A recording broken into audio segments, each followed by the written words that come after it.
Para Ángel Barriuso, un servidor, Manuel Jiménez, gran placer tener aquí a Franklin Palomino, consultor político ecuatoriano. Se encuentra en la República Dominicana como parte de la organización de un evento internacional que va a tener lugar en Punta Cana, ya en el mes de noviembre, en la Convención Internacional de Estrategia Política. Así es que vamos a conversar con Franklin sobre muchos temas que atañen a República Dominicana, pero también a la región. Así que buenas noches, Franklin. Gran placer de haber aceptado participar aquí en Propuesta de la Noche. ¿Qué tal? Para mí es el placer. Muchísimas gracias por recibirme aquí en este canal, en este programa Propuestas de la Noche. Es la segunda vez que tengo la oportunidad de visitar República Dominicana, Santo Domingo en concreto, y la verdad contento de estar aquí. Creo que hay mucho de qué hablar y el evento que traemos, la propuesta que traemos para este país es realmente interesante. Bueno, precisamente vamos a iniciar hablando precisamente de este evento. Creo que se va a celebrar a finales de noviembre. Vamos a ver realmente la temática, es decir, de qué estamos hablando, la participación, cómo será, si viene de toda América Latina o expertos del mundo, pero principalmente de qué se trata esta convención internacional. La convención nace con el objetivo, por supuesto, de conjuntar las necesidades de políticos y de consultores y estrategas políticos. Estamos convencidos que el paso del tiempo ha hecho que las campañas políticas cada vez sean más objetivas, profesionales y direccionadas. La aparición de las redes sociales hace que la comunicación actualmente sea segmentada. Ya no se puede comunicar todo para los mismos públicos, ya que los públicos o las etnias que se mueven en redes sociales son muy diferentes. Si tú le quieres decir a un joven como candidato que es importante que él pueda decidir, que él no tiene que estar adoctrinado, que tome las riendas de su vida, que sea libre, que se empodere de las decisiones, tal vez no es el mensaje que quiere un padre escuchar que le estén dejando a su hijo.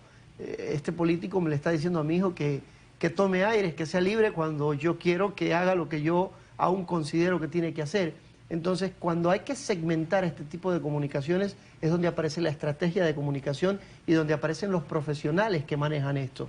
Entonces, ¿cuál es la intención de este tipo de eventos, de esta convención? Llevar a los políticos a encontrarse con estrategas que están buscando políticos para poder, de alguna forma, mejorar la comunicación política, la estrategia de marketing electoral. Y, por supuesto, no solamente hablar de marketing electoral, no solamente hablar de una buena campaña, como lo dice un colega, Carlos Pacheco. No solamente hay que ganar la campaña, no solo hay que tener la mejor campaña, sino ganar la elección, que es importante. Los políticos tienen que saber que hay que ganar, pero nos vamos más allá, nos vamos conjuntando a un grupo grande de profesionales. Otro socio que tenemos, Javier Cabrera, lo dice: no solo se trata de ganar, sino realmente de gobernar en función de lo que un pueblo está esperando de sus gobernantes. Yo lo he dicho muchísimas veces, podemos hacer la mejor convención del mundo con el show más bonito para todos los asistentes, pero si los políticos no están dando lo que sus pueblos tanto están esperando de ellos, no va a tener ningún sentido. Esto conlleva todo. Sí. Escúchame, ¿para qué fecha que está programado el evento? Y si me podría hablar más o menos del nivel de participación. Sí, 29-30 de noviembre, 1 de diciembre, tenemos el evento en Punta Cana, en el Hard Rock Hotel de Punta Cana. Es un todo incluido, más allá de que tenemos este gran evento con conferencistas profesionales de toda América Latina, hombres y mujeres que han creado las mejores campañas y las campañas más efectivas de América Latina. Nos acompañará uno de los conferencistas y estrategas más galardonados y efectivos de México, que recordemos que es un país muy complejo de hacer campañas. Bueno, este tipo de profesionales llegan a la República Dominicana, llegan políticos también de otras partes de América Latina para hablar un poco de cuál es la realidad que viven nuestros pueblos. Yo siento que las campañas electorales son muy costosas en países como los nuestros, en especial República Dominicana.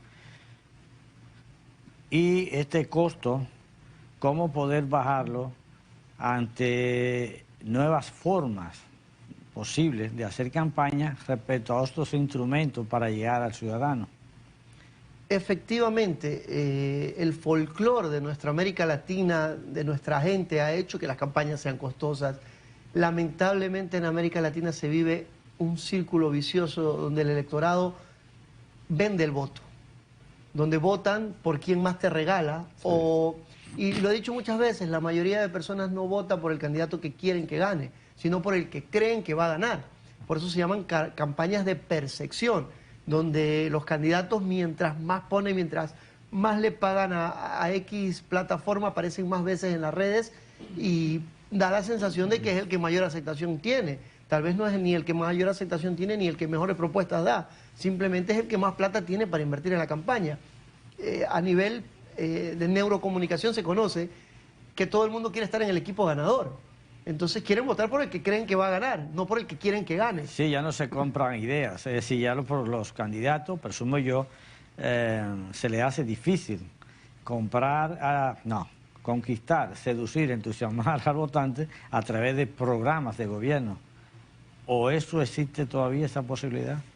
A ver, nosotros luchamos con este tipo de eventos para que sí exista eso, para que no se pierda la esencia, y hoy lo que ha pasado en Ecuador es un claro ejemplo de que la gente cansada de sistemas de izquierda o de derecha que les han fallado a nuestros pueblos a lo largo de la historia, ya está escuchando un poco más.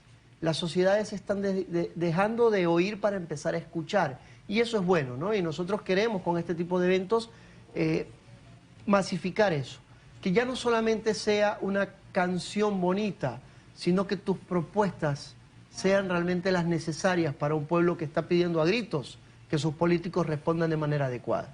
Sí. Desde el punto de vista del consultor, ¿cómo manejar, por ejemplo, la asesoría a un candidato político que tiene que manejarse con propuestas y muchas veces esas propuestas resultan demagógicas o resultan que no son, en la práctica, por ejemplo, no son realistas? Usted dice, por ejemplo, que una de las partes del consultor político es precisamente tratar de que haya ese político haga propuestas para un buen gobierno. Es decir, pero ¿cómo manejar esto en el marco, por y repito, de un consultor cuando tiene que proponerle propuestas que en definitiva se sabe que no son realistas, es decir, que no van a llevar realmente precisamente al ejercicio de un buen gobierno? A ver, creo que lo más difícil, la tarea más difícil que tenemos nosotros los consultores, los estrategas, es tratar con los políticos. Porque son personas que a veces no se dejan guiar, que creen que se lo saben todo y que en el ejercicio de la acción política suelen ser muy prepotentes y autoritarios y no se dejan guiar. No, yo quiero hacer esto y esto y esto.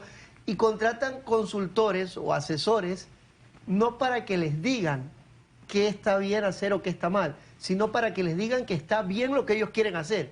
Y cuando uno les dice que eso no es viable o que eso está mal, te despiden y contratan a otro para que le diga, sí, lo que usted dice es lo correcto. Quizás sea la naturaleza del empleador, que termina cuestionando al perito, a quien realmente tiene el expertise. Efectivamente, y es más lo que pasa. Cuando se presenta tan joven. A mí, cuando comencé en este ejercicio, me topé con muchos políticos de muchos años de experiencia, sí. Y lo primero que me preguntaban, ¿y cuántos años tienes tú? En aquella época, 34, 33, 32... Pero si tú eres un niño, ¿qué me puedes enseñar a mí? Que yo he estado aquí, acá, gané esto, gané aquel... Cuando tú nacías yo ya ganaba. Y eso es, y para que lo entendamos, aunque acá es el béisbol el que manda, pero siempre lo he puesto en un ejemplo o una analogía de fútbol, que es más fácil de entender. El político que por llevar muchos años en el ejercicio o haber ganado varias elecciones y haber participado en varias campañas ganadoras, cree que ya no necesita un estratega político, es como creer que el equipo donde juega Lionel Messi ya no necesita entrenador, porque él ya lo ganó todo.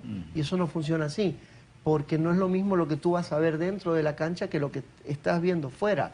El político, cuando está subido en una tarima o cuando está en una entrevista o cuando está en un debate, él no tiene la visión que está teniendo el equipo que está afuera, el que se está dando cuenta de los mínimos detalles, que a veces en una campaña lo que marca la diferencia son esos mínimos detalles, y creo que lo que pasó en Ecuador hace poco con un debate presidencial que pone en segunda vuelta a un candidato que antes de ese debate casi nadie conocía o pocos apostaban por él y que una semana después lo pone en segunda vuelta, es precisamente eso, el ejercicio de poder conocer y manejar bien toda la comunicación de un candidato. Recordemos que en semiótica entendemos que comunicar es absolutamente todo. El estar cruzando los dedos, el estar moviéndome, el gesticular, es comunicación. El cómo estoy vestido, el reloj que uso, la camisa que llevo, dice cosas de mí. Eso incluso manejamos en una campaña política, ¿no? ¿Cómo te vistes, para qué ocasión, por qué te vas a vestir así? ¿Esa corbata es correcta, no es correcta? Todo eso es comunicación y todo eso hacemos nosotros. Sí, eso es lo que le pasó con Richard Nixon en aquella famosa campaña de los años 60 con Kennedy. Una persona moderna versus una persona de gran experiencia política, pero quedó atrapado. Efectivamente, no comunicó lo que en ese momento necesitaba comunicar. Y ha pasado a lo largo, y les digo, ¿no? En Estados Unidos la campaña de Donald Trump versus Hillary Clinton lo dejó claro. Hillary no podía dominar su lenguaje corporal y la llevó a grandes errores que hacen que un Donald Trump, que nadie se lo esperaba, termine siendo presidente y que pese a la gran polémica causada, hoy es el principal favorito a volverse presidente de Estados Unidos. Así es. Pero esta es su segunda visita a República Dominicana y viene en un tiempo oportuno desde su profesión, porque estamos en campaña electoral aquí. Estamos en pre-campaña, pero es como si fuera una campaña electoral. Dígame su visión, ¿cómo ve usted este proselitismo, esta campaña política de República Dominicana? ¿Qué diferencia le puede encontrar en relación a la que usted conoce en el resto de América Latina? Bueno, efectivamente, tiene un porqué el que lleguemos ahora, el que estemos aquí en esta fecha. Efectivamente están viviendo un proceso de internas, de primarias, como se conoce en otros países, ¿no? En la precampaña, donde hay varios precandidatos hasta que se definan los candidatos, que es cuando nosotros tenemos el evento, esperamos ya estén definidos los candidatos. Es una precampaña que los principales candidatos están definidos. Ya están definidos. A veces se hacen muchas internas en los países donde se sabe claramente quién es el candidato y que el otro está ahí para que se cumpla con el procedimiento correspondiente de la ley, ¿no? En este caso, yo lo que les puedo decir, y me baso tal vez para los amigos televidentes, ¿no?, que están siguiendo el programa, que vieron la parte de noticias y encuentren la conjunción clara de lo que voy a mencionar. Yo veía como ustedes hablaban de un mensaje de Abinader sobre un hecho violento en concreto y donde el presidente salía a decir que es algo muy difícil de controlar, ¿no? Y causa un poco de revuelta esto como un presidente de la nación. Si se supone que los estados, el Estado es el garantista de la salud, de la educación y de la seguridad de un país. Entonces, ¿cómo un presidente sale a decir que esto es difícil de controlar? Ok, eso ya nos deja el contexto claro de que en República Dominicana, en este momento, existe una visión clara de cuál es el panorama político y las tendencias políticas están más o menos definidas. La presidencia o las alcaldías de República Dominicana se van a definir por acuerdos políticos. Esto yo se los puedo decir claramente bajo los años de experiencia y lo que conozco. La presidencia se va a definir en acuerdos políticos. Las sociedades están más o menos definidas. Si yo les pongo el contexto de Ecuador, y se los decía hace un minuto, como un candidato que aparentemente nadie daba un centavo por él, en una semana se pone en segunda vuelta, es porque el contexto político de Ecuador es muy inestable. Esa situación de inseguridad, de violencia que ustedes presentaban como una noticia alarmante, en Ecuador eso es lo mínimo que puede pasar en un día. O sea, en Ecuador estamos viviendo, y eso que lo conozca es como un mensaje para República Dominicana, mucha atención con lo que está pasando en Ecuador, alerta con lo que está pasando en Ecuador.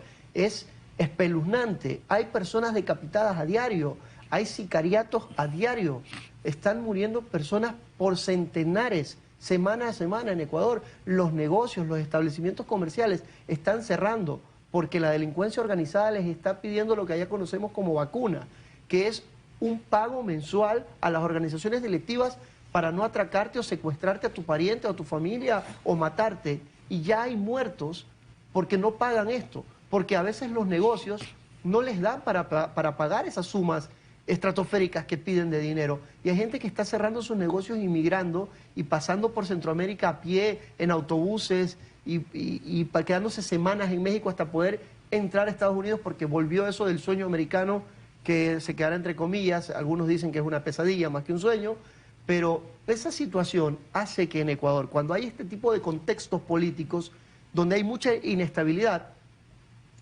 cuando hay candidatos, hay muchísimos candidatos. Porque no sé si acá se conozca el refrán de pescar a río revuelto. Claro. Cuando pasa esto, dicen, pues si este señor que tiene al país como lo tiene, que sale a decir disparates como lo que dijo el presidente de Ecuador. El presidente de Ecuador dijo en una rueda de prensa que los ciudadanos deberían usar armas por esa guerra que mantienen ellos contra la delincuencia organizada. ¿Y el Estado qué? O sea, prácticamente sálvese el que pueda. Parece que emulaba a Donald Trump en Estados Unidos. Efectivamente. Y este tipo de circunstancias dice, si ese señor puede ser presidente, yo también. Y cuando acuerdo te das cuenta que hay 25 personas queriendo ser presidente de la República y que de esos 25, uno, dos o tal vez ninguno está capacitado para ese cargo. Sí, disculpa Franklin, yo le comentaba a Barriuso antes de la entrevista que me llamaba la atención, por ejemplo, que en América Latina ha habido 4 elecciones que se han decidido en segunda vuelta. Este es el caso de Chile, este es el caso de Brasil, este es el caso de Guatemala y ahora el caso de Ecuador. Entonces, viendo eso y proyectándolo a República Dominicana, tú como experto, ¿qué podría ocurrir en República Dominicana? Segunda vuelta. Segunda vuelta. Es muy complicado, es muy complejo. Segunda vuelta, ¿por qué? Porque hay encuestas, por ejemplo, que dan al presidente yéndose en una primera ronda. Otra lo colocan sí ya en una situación que no alcanzaría el 50+1. Ya. Lo que pasa con las encuestas sirven para todo menos para saber quién va a ganar.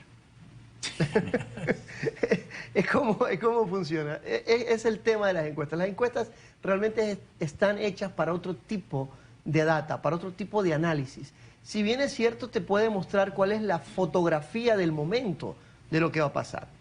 Pero no te sirve de nada ser primero durante los 6 meses de campaña si llegaste al día de las votaciones segundo, perdiste. O sea, y en este caso no pierdes, pero sí no te dan los números para llegar a una primera vuelta. Podría pasar, a ver, yo tengo conocimiento, soy tal vez como lo has llamado, y gracias por el término experto en esto, no lo considero como un experto, pero sí con bastantes conocimientos, pero tampoco soy el gurú, ¿no? Tampoco soy el que tiene la bola de cristal para decirte, esto es lo que va a pasar. Si tú me lo preguntas a mí, dentro de mis conocimientos te digo que República Dominicana va a elegir presidente en segunda vuelta. Puedo estar equivocado, muchas cosas pueden pasar. Se suele decir que las campañas políticas empiezas con un tablero de ajedrez y terminas siendo un partido de fútbol, donde la pelota está para cualquier parte y todo el mundo está corriendo y en una jugada fortuita te pegó la pelota en la mano y un penal. No se sabe de mano quién está Pueden pasar muchas cosas. Yo se lo comentaba a un cliente en algún lugar en un país, me decía, es que es imposible que perdamos. Digo, no es imposible que perdamos. Si tú te metes a una contienda política y tienes rivales, los otros tienen opciones de ganar, aunque sea mínima, pero ya tienen opciones. Y eso hace que lo tuyo no sea imposible. Puede ser posible que pierdas. Me decía, pero es que los números, es que esto. Y le digo, mira, vamos a ponernos en el supuesto de que a ti, 2 días antes de las votaciones, tú saliste con tu familia, tu niño se portó mal criado y de repente le metiste un carajazo, como se dice en Ecuador, no sé casi es igual, y le metiste un chamullazo en la cabeza, aunque sea despacito, ¿no? Como, caramba. Y alguien te grabó eso y te lo disparó y te atacó con eso. Y resulta que al día siguiente hay un incendio y tu contrincante que pasaba por esa casa se subió como araña, sacó del segundo piso a un niño, lo rescató, le salvó la vida. La casualidad. Y al día siguiente son las votaciones. ¿Quién cree que va a ganar? ¿Tú que le pegaste a tu hijo sin querer o el que salvó al niño del segundo piso?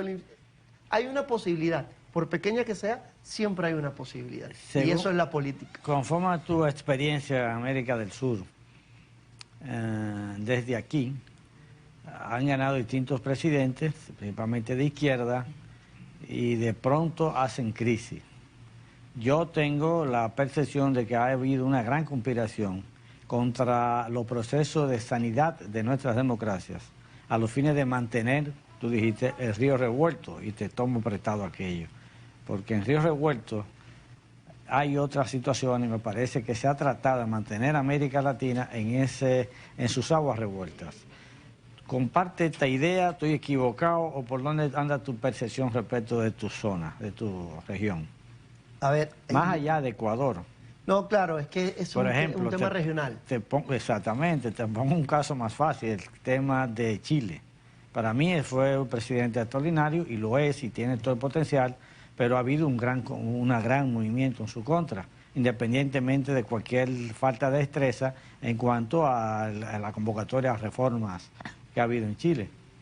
A ver, tu pregunta es muy buena y es muy extensa y me vas a poner a hablar más como político que como consultor, pero te lo podría decir, lamentablemente para nuestra mayúscula Latinoamérica, estamos al sur de Estados Unidos y Estados Unidos va a responder siempre a las políticas que mayormente le convengan a ellos, ¿no? Claro. Entonces, ¿qué es lo que pasa aquí? Y esto es una receta que se ha venido dando a lo largo de la historia después de la Segunda Guerra Mundial, ¿no? No les conviene que los países se desarrollen, se crean caos. ¿Por qué? Porque en un país caótico es más fácil mantenerlos separados, divididos. Claro. Y se dice, ¿no? El refrán conocido, divide y reinarás. Mientras más divididos estén, si todos se dividen en uno solo y todos quieren ser, y los dos nos mantenemos juntos, ya somos mayoría y ya estamos gobernando. Entonces es un poco lo que ocurre. Generar caos, generar crisis en los países para que no puedan salir del subdesarrollo y para que sus sociedades se mantengan en división de acuerdos. Sí. Bueno, antes que se nos acabe el tiempo, porque la verdad que en televisión yo siempre he dicho que el tiempo es un dictador. Increíble. Sí, pero háblenos de Ecuador. Sí, se dice que nadie es profeta en su tierra, pero en este caso yo no pretendo que sea profeta, pero realmente la situación en Ecuador ya usted la descubrió como muy preocupante, muy grave, desde el punto de vista de tanto fundamentalmente de seguridad pública, pero tenemos ahora una segunda vuelta, donde al parecer este joven Noboa amenaza de manera muy concreta a esta representante del correísmo. Es decir, ¿qué se espera en Ecuador? La situación en Ecuador es bastante compleja porque lo que ha pasado en Ecuador en los últimos años no se ha visto en la historia reciente. En Argentina un poco, le quisieron hacer a Cristina Fernández un poco lo mismo, ¿no?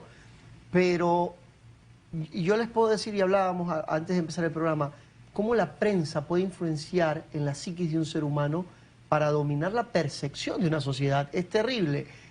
En Ecuador, en un día X, en una ciudad que casualmente se llama Santo Domingo, había matanzas en las calles, la gente no podía salir de sus casas, la gente grababa desde sus casas tirados en el suelo por la ventana con el teléfono, cómo había balaceras entre bandas organizadas, los niños no podían salir de las escuelas, estaban tirados en el piso. Bueno, al día siguiente los medios de comunicación en las noticias sacaban que el presidente Guillermo Lasso está invirtiendo en seguridad, en educación, en la nueva reforma de ley. Nadie habló nunca de lo que pasó en esa ciudad. Entonces, ¿qué es lo que pasa? Eso es lo que ha venido pasando en Ecuador. El correísmo ha sido muy atacado por medios de comunicación y hay que ser objetivos con lo que se dice, pero es la realidad, que ha infundido un odio entre la sociedad que no los deja ver una realidad. Si le preguntas a un ciudadano de a pie qué opina del correísmo, y tal vez muchos odian a Correa sin saber ni siquiera por qué, porque simplemente la prensa manipuló esa idea dentro de la psiquis de una persona. Ahora, yo lo comentaba a alguien, le decía, ¿por qué odias a Correa? Porque dejó endeudado al país. ¿Cuánto debía el país cuando se fue Correa a la presidencia? Y les preguntas y te dicen, es incalculable. No, esa cifra no es incalculable, esa cifra es exacta, tiene estadística. 36.000 millones de dólares debía el Ecuador cuando sale Correa de la presidencia. Entra a la presidencia el sucesor, Lenín Moreno. Lenín Moreno se va dejando en deuda 52.000 millones de dólares. 16.000 millones de dólares más, pero nadie habla de eso. La prensa se olvidó que Moreno fue presidente. Siguen hablando de Correa y de todos los casos de corrupción. Un caso de corrupción, en Ecuador metieron a la cárcel a un vicepresidente electo en democracia con un código penal derogado. Eso es inaudito. O sea, yo te condeno por esto y resulta que el Código Penal dice que te tienes que ir 5 años a la cárcel. Ah, pero resulta que bajo las leyes por esos 5 años no puedes entrar a la cárcel. Pero es que el código, antes de haberlo reformado, hace no sé cuántos años, decía que eran 6. Bueno, entonces utilizo ese código y te meto 6 años porque por 6 sí puede. Pero eso está derogado, eso ya no está. No, no importa. A un vicepresidente lo metieron a la cárcel así. Y luego se han inventado una serie de barbaridades como acusar al expresidente Correa, enjuiciarlo y condenarlo por influjo psíquico. ¿Ustedes tienen idea de qué es influjo psíquico? Eso suena a Cantinflas. Cuando sale la fiscal general del Estado a dar la resolución de la condena, dice que el presidente irradió contra sus ministros para que ellos cometan actos delictivos. ¿De qué tontería me estás hablando? Aparte que el expresidente en ese momento estaba siendo juzgado por otros casos. Y no sé cómo será la justicia aquí en República Dominicana, pero en Ecuador, si yo a ti te juzgo por asesinato, no te puedo condenar por violación. Tengo que abrir otro juicio para acusarte de violación. Pero si te juzgo por algo, o eres culpable o inocente de lo que te estoy juzgando. No puedo en el camino terminarte juzgando por otra cosa. Sí. Todo ese tipo de locuras ocurrieron en Ecuador. En conclusión, ¿qué podría pasar? Lo digo porque tenemos... Lo que podría pasar es que lamentablemente bajo todo este contexto que les estoy contando, probablemente la derecha vuelva a ganar la presidencia de la República del Ecuador. Estamos hablando de Noboa. De Noboa. Sí. Es lo más probable. Viene a la segunda vuelta de segundo, y aunque parezca un poco loco, ¿no? Y esto también lo hablo de la base de la experiencia, en segunda vuelta casi siempre gana el que llega segundo. Casi siempre gana el que llega segundo, por estadística. Entonces, bueno, pasó en Chile, pasó en Guatemala ahora. ¿Qué es lo peor que me pasa a mí cuando yo llego a una campaña política? Cuando tiramos la data y vemos los números y el candidato que tengo está primero en las encuestas, ya me rasco la cabeza y digo, esto está difícil. Sí, se vuelve complejo. De verdad, es real, es muy real. Pero bueno, no quiero perder la oportunidad para volver a mencionar el gran evento que tendremos en República Dominicana, totalmente en Punta Cana concretamente. Están invitados a los políticos, a los que quieran ser políticos, a los que quieran estudiar comunicación política, pueden entrar en la página politicaforum.com, están a la venta las entradas, tienen un costo de $1000. Ir a este evento es un evento internacional, obviamente el hotel es un all inclusive, está todo incluido, el hospedaje, 3 días, 2 noches, todas las comidas, bebidas, los cócteles que tenemos preparados, más allá de solamente conferencias. ¿Hay alguna plataforma digital en la que se pueden registrar? Por supuesto, www.politicaforum.com, ahí pueden ingresar, están a la venta ya las entradas. Lo decía, ¿no? Te registras, lo puedes pagar con tarjeta, lo puedes diferir, ya luego con la tarjeta al tiempo que tú quieras.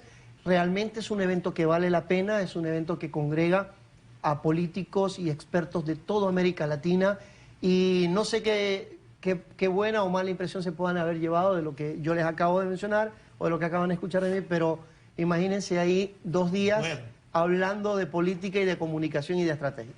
Muchísimas gracias, una entrevista profesional, pero muy amena también. Muchas gracias. Lo felicito.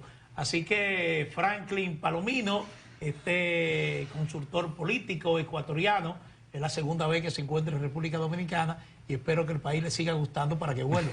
Ojalá poder venir a trabajar a este país. Me gustaría mucho venir a este país. La coyuntura política me gusta. Tengo grandes amigos. Envío un saludo enorme a Joel Paulino Castellanos, un gran amigo de acá. Y bueno, quisiera estar más tiempo aquí. Ojalá pueda concretar con algunos políticos y venir. Bueno, Ángel Barrios, un servidor, Manuel Jiménez, agradecido con su sintonía. Y recuerde, mañana a las 7 de la noche nos vemos aquí nuevamente por RNN.